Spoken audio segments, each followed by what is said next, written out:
मनुस्मृति में शूद्रों के लिए क्या क्या घटिया बातें लिखी हैं।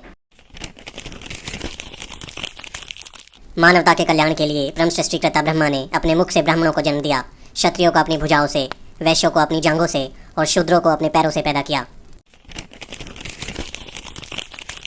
भगवान ने कहा है कि एक शूद्र का कर्तव्य है कि ऊपरी वर्णों की श्रद्धापूर्वक सेवा करे, उसका यही धर्म है। 100 साल के क्षत्रिय को भी एक 10 साल के ब्राह्मण लड़के को अपने पिता के रूप में मानना चाहिए। ब्राह्मण को भोजन के लिए कभी भी अन्य वर्णों के व्यक्तियों को आमंत्रित नहीं करना चाहिए। अगर कोई ब्राह्मण से भोजन मांगता है तो ब्राह्मण कुछ बचा खुचा दे सकता है, लेकिन वो भी उसके नौकर घर के बाहर देंगे। वो जो शूद्र विद्यार्थियों को निर्देश देता है और वो जिसका शिक्षक एक शूद्र है, वो श्राद्ध में आमंत्रित होने के लिए अयोग्य हो जाएगा। एक शूद्र शिक्षा प्राप्त करने के लिए अयोग्य है। ऊपरी वर्ण शूद्र को शिक्षा या सलाह ना दें।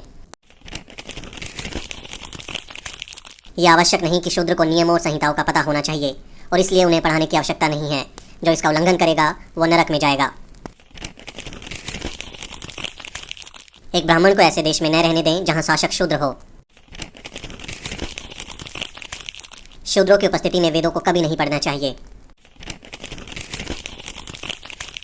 जिस देश में ब्राह्मण नहीं है, जहां ब्राह्मण खुश नहीं है, वो देश तबाह हो जाएगा।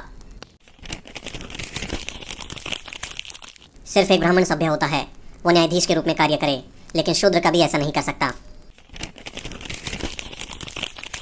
एक राजा जिसके साम्राज्य में एक शूद्र कानून का पालन कराए, वो साम्राज्य दलदल में गाय की तरह डूब जाएगा। अगर कोई ब्राह्मण को गुलाम बनाने की कोशिश करता है तो उस पर 600 पण का जुर्माना लगाना चाहिए। एक ब्राह्मण शूद्र को किसी वेतन के बिना सेवा करने का आदेश दे सकता है, क्योंकि ब्राह्मणों की सेवा करने के लिए ही ब्रह्मा ने शूद्र को बनाया है। भले ही एक ब्राह्मण शूद्र को गुलामी से मुक्त कर दे, लेकिन शूद्र फिर भी गुलाम बना रहता है। किसी को भी उसे मुक्त करने का अधिकार नहीं है। एक शूद्र जो द्विज व्यक्ति का अपमान करता है, उसकी जीभ कटेगी, क्योंकि वो नीच है। अगर शूद्र द्विज नामों और जातियों का उल्लेख करता है तो एक 10 उंगली लंबी लोहे की कील गर्म करके उसके मुंह में डाल दी जाए। यदि कोई शूद्र घमंड से ब्राह्मणों को धर्म का उपदेश देता है तो राजा उसके मुंह और कानों में जलता हुआ तेल डलवा दे।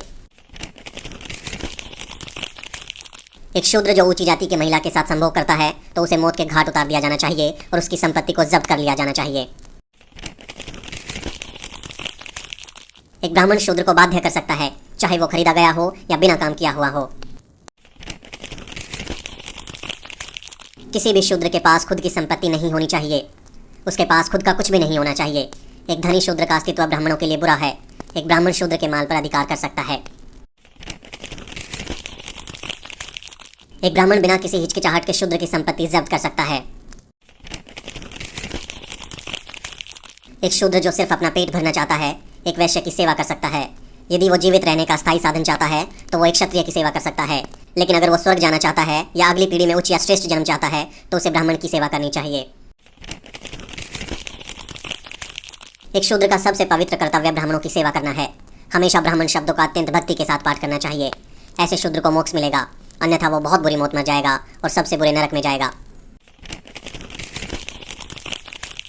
एक शूद्र जो स्वर्ग के लिए ब्राह्मणों की सेवा करता है, उसे ब्राह्मणों का नौकर कहा जाएगा। शूद्रों का सबसे बड़ा काम सिर्फ ब्राह्मणों की सेवा करना है। इसके अलावा वो जो भी कुछ करेगा उसे उसका कोई फल नहीं मिलेगा। ब्राह्मण शूद्रों को बचा हुआ भोजन, पुराने फटे कपड़े, खराब अनाज और पुराने बर्तन दे सकता है।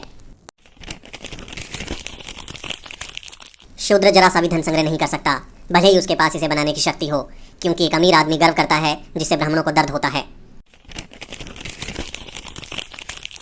एक ब्राह्मण शूद्र से कभी भीख नहीं मांगेगा।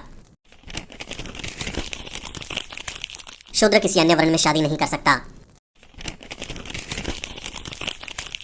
एक ब्राह्मण के नाम का पहला भाग कुछ शुभ संकेत देता है। एक क्षत्रिय सत्ता से जुड़ा हुआ है और एक वैश्य धन के साथ, लेकिन एक शूद्र व्यक्ति अपमान के साथ जुड़ा है। एक ब्राह्मण के नाम का दूसरा भाग क्षत्रिय का एक शब्द सुख देने वाला शब्द होता है, जो वैश्य की रक्षा करने वाला और शूद्र की अभिव्यक्ति निरूपण सेवा का शब्द व्यक्त करने वाला होता है। ब्राह्मण इस घटिया किताब को अपनी श्रेष्ठ किताब मानते हैं। ये किताब जलाई जानी चाहिए, इसीलिए बाबा साहब डॉक्टर अम्बेडकर ने 25 दिसंबर 1927 को मनुस्मृति दहन किया था।